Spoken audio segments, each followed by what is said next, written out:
বন্ধু নমস্কার। মদন মিত্র হাত ছেড়ে দেওয়ার পর বড় ধরনের প্রশ্ন উঠতে শুরু করেছে যে বাংলার তৃণমূলকে কেন্দ্র করে যে খেলাটা চলছে, সেই খেলার স্ক্রিপ্টটা আসলে কে লিখেছে? এই স্ক্রিপ্টটা কি অমিত শাহ, নরেন্দ্র মোদী লিখেছেন? না, এই স্ক্রিপ্টটা মমতা বন্দ্যোপাধ্যায় তৈরি করেছেন। এই স্ক্রিপ্টটা কি দিল্লিতে বিজেপির হেডকোয়ার্টারে লেখা হয়েছে? না বিজেপির লেখা স্ক্রিপ্টের ওপরেও কালীঘাটে মমতা বন্দ্যোপাধ্যায়ের ঘরে তৈরি করা স্ক্রিপ্টই এখানে অনেক বেশি প্রভাবশালী হচ্ছে? মূলত যে তৃণমূলের মধ্যে বিভাজন, ঋতব্রত বন্দ্যোপাধ্যায়ের নেতৃত্বে বিদ্রোহ এবং এই সমস্ত ঘটনাবলী, এইটা কি মমতা বন্দ্যোপাধ্যায়েরই কি কোনো চাল? কারণ হলো যে নির্বাচন পরবর্তী সময়ে বৃহৎ কোনো দুর্যোগ মোকাবেলার জন্য, বড় ধরনের কোনো সমস্যাকে ট্যাকেল করার জন্য, বড় ধরনের যে চ্যালেঞ্জ, বড় ধরনের কোনো চ্যালেঞ্জ যেটাকে মোকাবেলা করার মতন শক্তি তাদের 80 জন তৃণমূল এমএলএর কাছে থাকতো না, এবং তারা সেই পরিস্থিতিকে মোকাবেলা করতে অক্ষম হতেন, সেইটাকে কি এড়ানোর জন্য মমতা বন্দ্যোপাধ্যায়ের চালে কি এই সমস্ত কিছু হচ্ছে?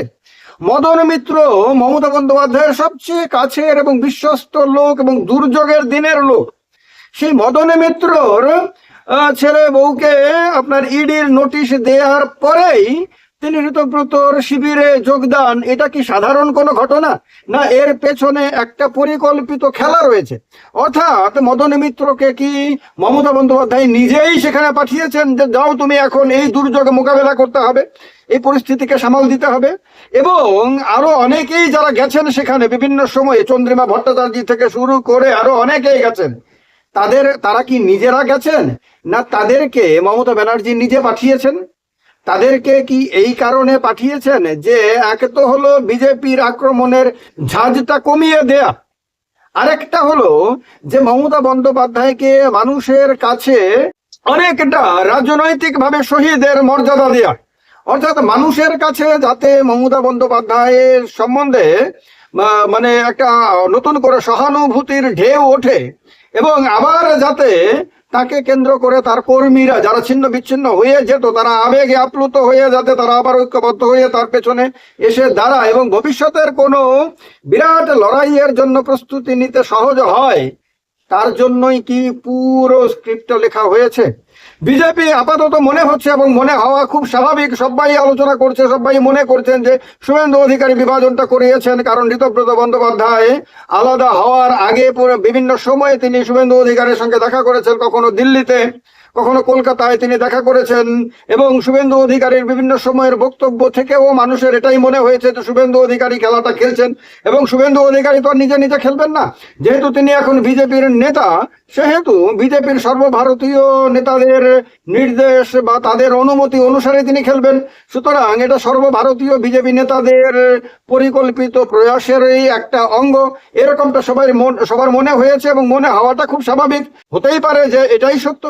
কিন্তু বিজেপি যে খেলাটা শুরু করেছে সেই খেলার বিপরীতে না গিয়ে মমতা বন্দ্যোপাধ্যায় কি সেই খেলার ওপরে আরেকটা খেলা খেলে দিচ্ছেন? অর্থাৎ তার যারা খুব কাছের, খুব বিশ্বস্ত লোকরা, তাদেরকে কি তিনি বারবার নিজে থেকেই ঠেলে দিচ্ছেন যে তোমরা সেখানে যাও? কারণ তারা যদি সেখানে না যেতেন তাহলে তাদের বাড়িতে হয়তো ইডি যেত, সিবিআই যেত, রাজ্য পুলিশ যেত, সিআইডি যেত, নানা রকম ভাবে তাদেরকে আইনের জালে জড়িয়ে দেওয়া হতো, এবং তারা এমন একটা অবস্থায় পড়তেন, ধরুন যে তৃণমূলটা সবটা ঐক্যবদ্ধ আছে, মমতা বন্দ্যোপাধ্যায়ের সঙ্গে আছেন, এবং তাদের সমস্ত 28 জন এমপি সবাই একজোট আছেন, রাজ্যসভা এমপিরাও সবাই একজোট আছেন, মমতা বন্দ্যোপাধ্যায়ের সঙ্গে আছেন, 80 জন এমএলএও একজোট আছেন, সবাই একজোট আছেন। কিন্তু প্রত্যেক দিন খবর আসছে যে তাদের মধ্যেই কোনো এমএলএ কে গরু চুরির গরু পাচারকারী হিসাবে চিহ্নিত করে তাকে জালে তোলা হচ্ছে, কোনোদিন কয়লা পাচারের অভিযোগে অন্য কোনো এমপি কে জালে তোলা হচ্ছে, আর ঘন ঘন সিআইডি যাচ্ছে বিভিন্ন এমএলএ এমপিদের বাড়িতে, বিভিন্ন নেতাদের বাড়িতে, এবং প্রত্যেক দিন সারা দেশে সেগুলোই খবরের মধ্যে আসছে এবং সেগুলো নিয়ে কোনো কথা বলার মতন কোনো পরিস্থিতি মমতা বন্দ্যোপাধ্যায় থাকছে না এবং তিনি একরকম অসহায় হয়ে যাচ্ছেন। তার দলের কর্মীদের মনোবল ভেঙে খান খান হয়ে যাচ্ছে। আবেগ তো অনেক দূরের কথা, তারা দলের মধ্যে কতক্ষণ ঠিক থাকবে, কারণ তারা যখন দেখছে যে তাদের নেতারা এত পাপ করেছেন যে তাদেরকে আপনার নিয়মিতভাবেই কখনো ইডি তুলছে, কখনো সিবিআই তুলছে, কখনো সিআইডি তুলছে, তখন তাদের মনোবল প্রত্যেকের দিন ধাক্কা খেত এবং তাদের ঘুরে দাঁড়ানোর জন্য কোনো মোটিভেশন পেত না। আর রাজনীতিতে মোটিভেশন ভীষণ ইম্পর্টেন্ট জিনিস। মোটিভেশনে অনেক সময় একটা দল একেবারে ভাঙাচোরা অবস্থা থেকে ঘুরে দাঁড়িয়ে একটা বিরাট শক্তিতে পরিণত হয়ে যায়।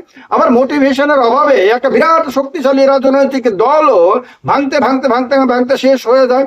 তো এই অবস্থা থেকে দলটাকে ঘুরে দাঁড় করানোর জন্য বিজেপি যেটা চেয়েছিল সেইটাকেই ব্যাপকভাবে করে দিয়ে সাধারণ মানুষের কাছে একটা সহানুভূতির আপনার ঢেউ তুলে দেয়া এবং সেই সহানুভূতিটা মমতা বন্দ্যোপাধ্যায়ের পক্ষে তুলে দেয়া, সেটাই কি হয়েছে?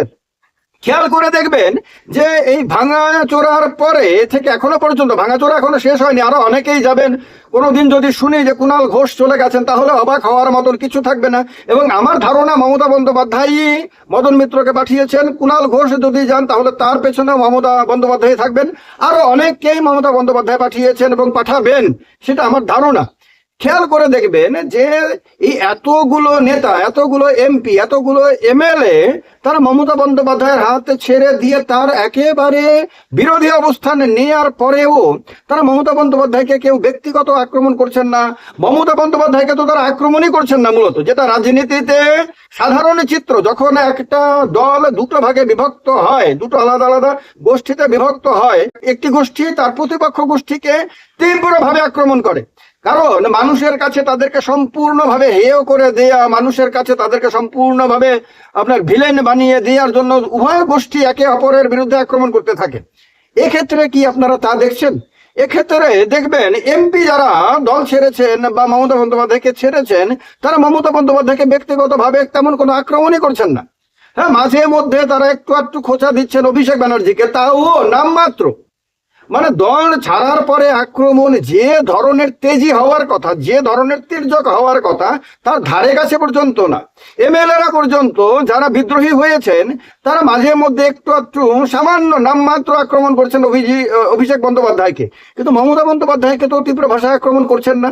আবার মমতা বন্দ্যোপাধ্যায়ের দিক থেকেও দেখবেন যে এত বড় ভাঙনের পরেও, এত বড় বিপর্যয়ের পরেও যেটা আপাত দৃষ্টিতে দেখা যাচ্ছে, তিনি তো ইচ্ছে করলেই প্রায় প্রত্যেক দিন নিয়ম মাফিক তিনি তাদেরকে ভীষণ রকম ভাবে আক্রমণ করতে পারতেন এবং তার দলের কর্মীদের সামনে, সাধারণ মানুষের সামনে তাদেরকে সম্পূর্ণভাবে হেয় প্রতিপন্ন করতে পারতেন, কিন্তু সেটা কি তিনি করছেন?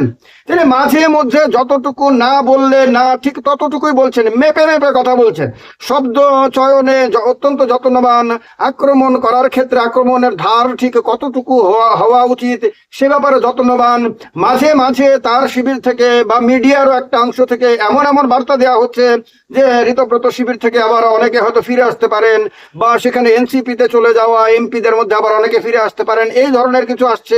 সেগুলো সম্বন্ধেও মমতা বন্দ্যোপাধ্যায় কিছু বলছেন না, আবার ওরাও কিছু বলছে না। এরকম একটা ধোঁয়াশা তৈরি করে রাখা হয়েছে, সম্পূর্ণ বিষয়টাকে একটা অস্পষ্টতা, একটা অনিশ্চয়তার বাতাবরণ তৈরি করে রাখা হয়েছে। এইটা কি কোনো খেলা ছাড়া সম্ভব? আর এইটা যদি কোনো খেলা না হতো তাহলে মমতা বন্দ্যোপাধ্যায় কেন এইরকম সময়ে তিনি তীব্রভাবে আক্রমণাত্মক ভূমিকা যাচ্ছেন না? দেখা যাচ্ছে যে 21শে জুলাইয়ের অনুষ্ঠানকে কেন্দ্র করে যা ঘটছে তার মধ্যেও তো সেই অর্থে তো তেমন কোনো প্রতিযোগিতা নেই। বিদ্রোহীরা সেই অর্থে কোনো প্রতিযোগিতাই দিচ্ছে না তৃণমূলকে, আবার তৃণমূলও বিদ্রোহীদেরকে সেই রকম কোনো চ্যালেঞ্জ দিচ্ছে না। তো সমস্ত কিছু দেখার পরে আমার এই প্রশ্নটা আপনাদের সামনে রাখলাম আপনাদের মতামত দেওয়ার জন্য। আমি তো আমার ব্যাখ্যা আমি দিয়ে দিচ্ছি পরিষ্কারভাবে যে আমার মনে হচ্ছে যে এর পেছনে একটা বড় খেলা, যেটা হয়তো বৃহৎ কোনো রাজনৈতিক শক্তি এর পেছনে থাকতে পারে এবং পশ্চিমবঙ্গে ক্ষমতা পরিবর্তনের পরে কি কি হতে পারে যা পূর্ণ রূপে অধ্যয়ন করে হিসেব নিকেশ করেই এইরকম একটা পরিস্থিতি ক্রিয়েট করা হয়েছে, যাতে সেই পরিস্থিতিতে মানুষের ক্ষোভটা সম্পূর্ণভাবে বিজেপির দিকে চলে যায়। বিজেপিকে দুর্বল বলে মনে হয়।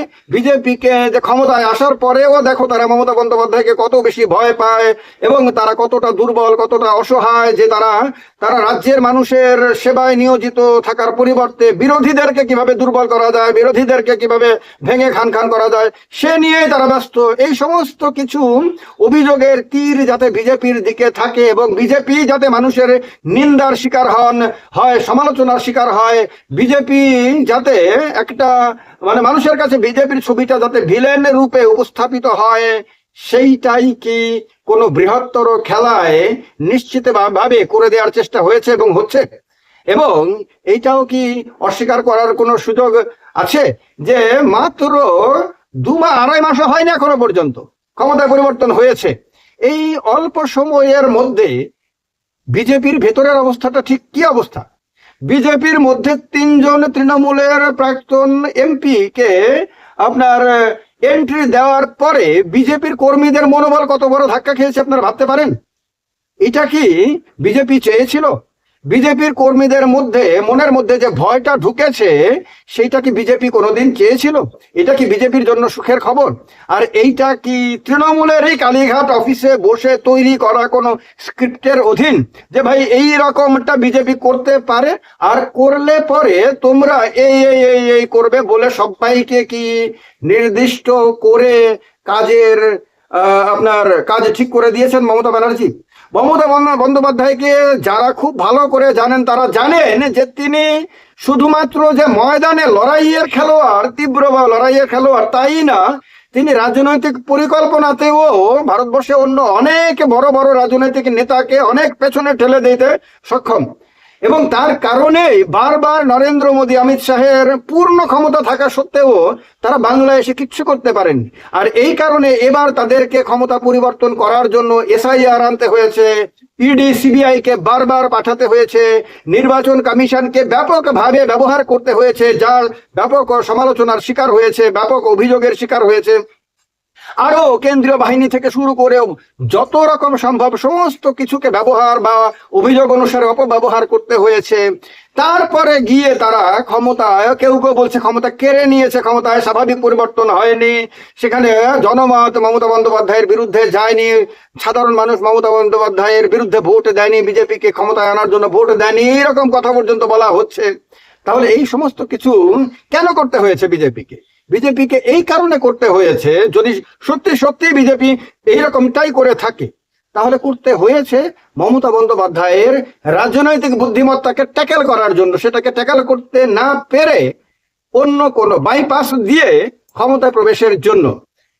এই মমতা বন্দ্যোপাধ্যায় কি আবারও এমন কোনো খেলা খেলতে শুরু করেছেন আপনার 4 তারিখের পর থেকে, যে খেলা যখন সমস্ত কিছু প্রকাশিত হবে তখন হয়তো বিজেপির ভাবার মতনও সময়টা থাকবে না। বিজেপির কাছে হয়তো এরপরে ক্ষমতা বলতে জিনিসটা অতীত ইতিহাস হয়ে যাবে।